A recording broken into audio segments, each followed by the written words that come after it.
I'm Lynn Von Thaden, and I'm a Board Certified Behavior Analyst for Brett DiNovi Associates.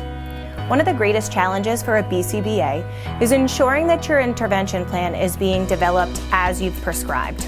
You're likely responsible for training many direct service professionals, such as registered behavior technicians. It may also fall underneath your scope to train other professionals and parents as well. In order to determine that your intervention is successful and that a functional relation has been established, you must first ensure that your treatment plan is being implemented with procedural fidelity. This addresses BACB Task List K05, Design and Use Systems for Monitoring Procedural Integrity. Procedural fidelity, or treatment integrity, is defined as the extent to which the independent variable is applied exactly as planned and described, and no other unplanned variables are administered inadvertently along with the planned treatment. If procedural fidelity has not been established, it's likely that your data is not being collected reliably as well. If an analyst observes poor or no trends in behavior, they may make changes to the intervention prematurely.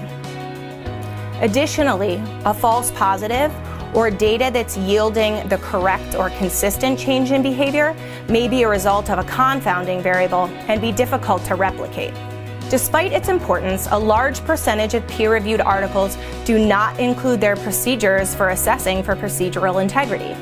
So what are a few strategies that you can pair with your feedback and training procedures to ensure the likelihood that your plans are being implemented with integrity?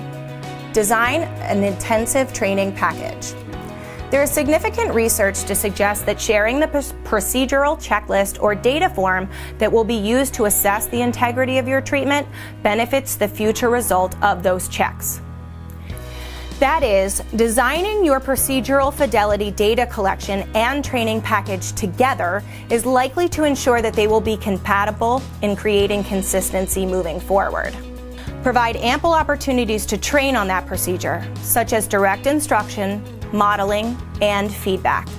Continue with regular procedural checks. There are no hard and fast rules on how often procedural data should be collected.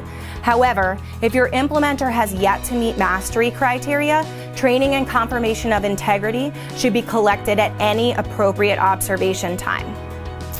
Additionally, factors that may affect consistent implementation over time, such as procedural drift or experimenter bias, should encourage checks throughout later phases of your implementation as well. If your previously effective intervention is now yielding less than effective data, it's important to do your procedural check first. Now that we have some guidelines or helpful tools to improve fidelity, let's review a few formal ways and out-of-the-box measures for treatment integrity. Self-monitoring checklists. In this study by Plavnik et al., they provided their staff members with pre-training, training, and feedback conditions prior to the implementation of a token economy. During the fidelity phase, staff were instructed to implement the token system at various times throughout the day and complete a self-monitoring checklist of those procedures twice at any implementation period.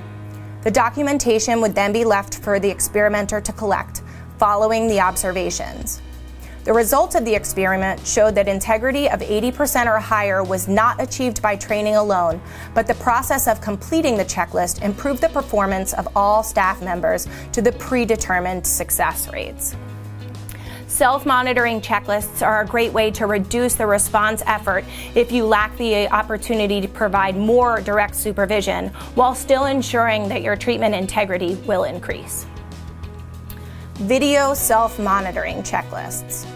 Several additional studies have encouraged a similar procedure where you would have a staff review their performance and self-monitor using video recording. Here, Belfiore et al. Were increasing consistent implementation of discrete trial instruction, or DTI. They relied on the staff reviewing their performance on a video, post-implementation, and then taking data on their performance to increase their ability to consistently deliver the treatment package. Data yielded quick and reliable results, confirmed through inter-observer agreement. Whether using self-monitoring or video self-monitoring, it's important that we design these treatment integrity packages ahead of time as a proactive measure to ensure that our training and feedback will be as effective as it can. Help us spread the science by sharing this video and leaving us a comment below.